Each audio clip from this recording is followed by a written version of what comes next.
Hey guys, welcome back to my YouTube tutorials. It's your favorite cake making topper person, Vincey Cake Girl, and today we're going to be doing part 2 of my Easter series. So today you're going to be learning how to make this cute little baby chicken topper. It took me about 2 days for drying time to get this topper done, but I'm going to simplify it in a few minutes for you guys, and you can also recreate it yourself. So I've went ahead and pre-rolled myself a piece of gum paste about 1/4 of an inch thick. I am also using a mold, well, as you can see, an Easter egg that I've bought from the store as a mold to mold 2 halves of my egg that I'll be having my baby chicken in. I then use an X-Acto knife to cut out around the base of my egg. You can use a knife or any sharp tool that you have handy. When you're casting your sugar paste over a mold, make sure that it is covered generously in powdered sugar or cornstarch to make sure that it doesn't stick to the mold. Upon completing that, I would then let them sit upon the mold for the next 24 hours to dry. This is 24 hours later and my shells have completely dried. They're very firm, very nice and thick. You do not have to mold yours as thick as. If you wish not and you want it to have more of the realistic look, then you can roll your gum paste a little thinner than I did in the video. Now there's no structure to the way that my egg cracked because no 2 eggs crack the same. So what I'm just basically doing is using a sharp, clean X-Acto knife and cutting out shapes of how I assume my egg would have been broken. I also keep some of those pieces that I've cut off just to put around my egg to show where the eggshells may have dropped when my chicken was hatched.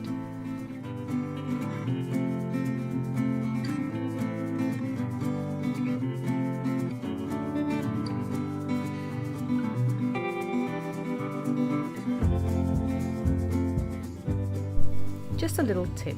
So what I also did to create that nice little sharp looking edge on my eggshells was to go in at an angle and just scrape alongside the inside of my eggshell to have that sharp looking realistic look as well.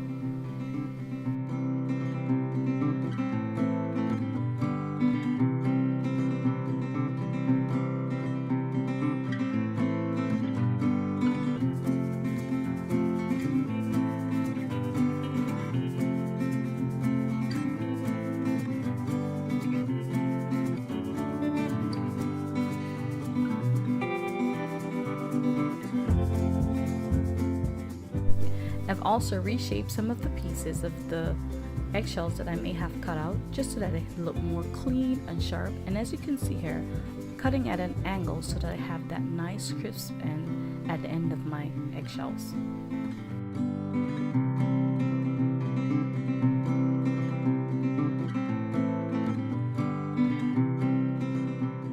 Now I'm just choosing which part of my eggshells I think is more suitable to put around that doesn't look too tacky, but also has hold a very nice shape of the egg, and putting the rest aside. Okay guys, I'm really sorry in this tutorial my hands did get in the way quite a bit, but I hope that you can still see. So basically I'm dusting the inside of my eggshells, and I'm also going to dust the outsides. Now the outsides were supposed to be dusted in a very light purple, but I accidentally went in with a dark brown and I had to just continue dusting. If you want to have a softer edge, because we're working with a baby chicken here, it will be really nice to have a very soft color on the edges. Now I'm also gonna go in and give that Easter egg effect to my chicken's egg.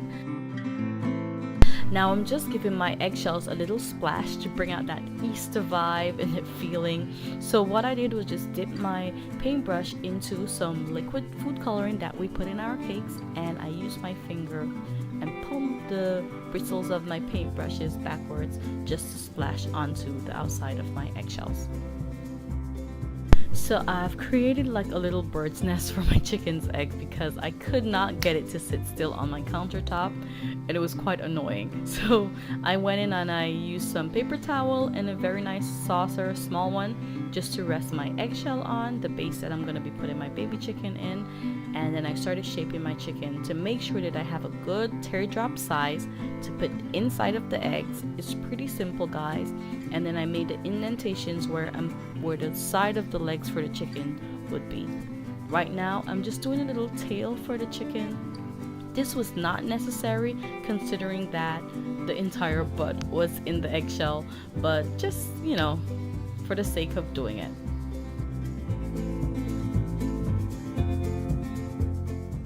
I'm then gonna go in with some orange fondant. I'm gonna roll 3 pieces of fondant the same size and make a long teardrop shape, pulling at the end of that teardrop just to give the look of the toes of the chicken.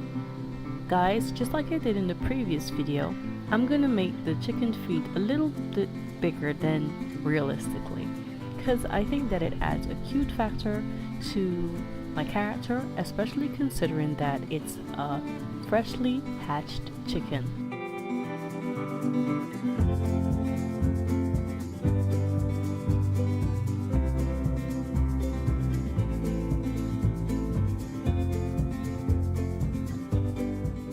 Then I've rolled another teardrop yellow shape, which I have made at a point, and then I cut on the outskirts 3 times just to create the wings for my baby chicken.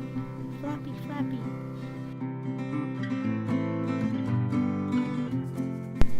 And I did this twice. So we're finished with the body, and now we're gonna move on to my baby chicken's head.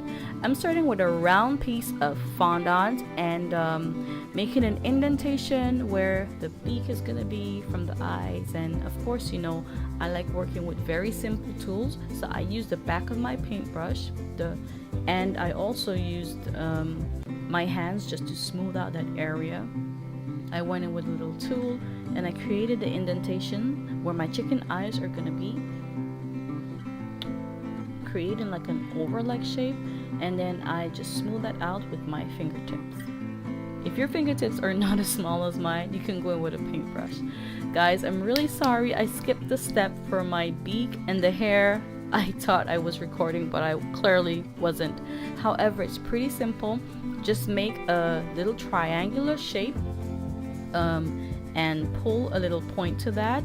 That's for the top and the bottom. Obviously, you would do the bottom piece smaller than the top piece, and then you would insert a toothpick and make 2 little holes at his nose. The pieces for his head on his hair is quite simple.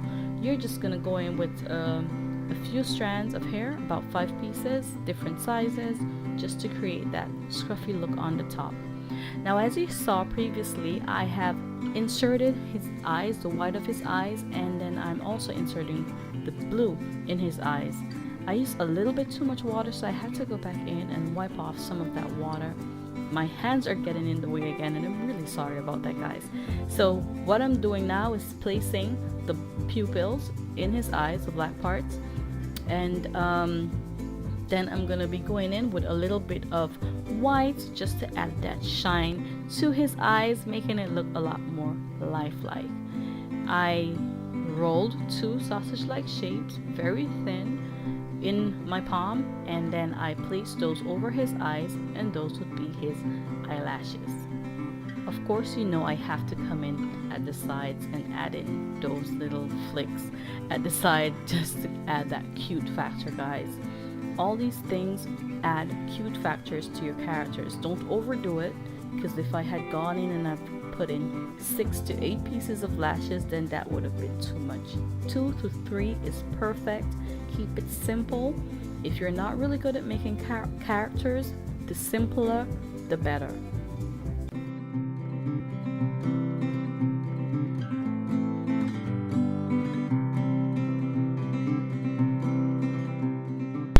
To create a little bit more depth to his eyes, so I went in with my paintbrush and I just used a dark blue coloring, gel food coloring, and painted around the outside of the blue part of his eyes.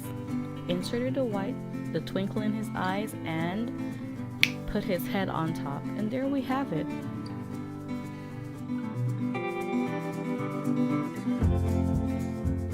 My cute little newly hatched baby chicken.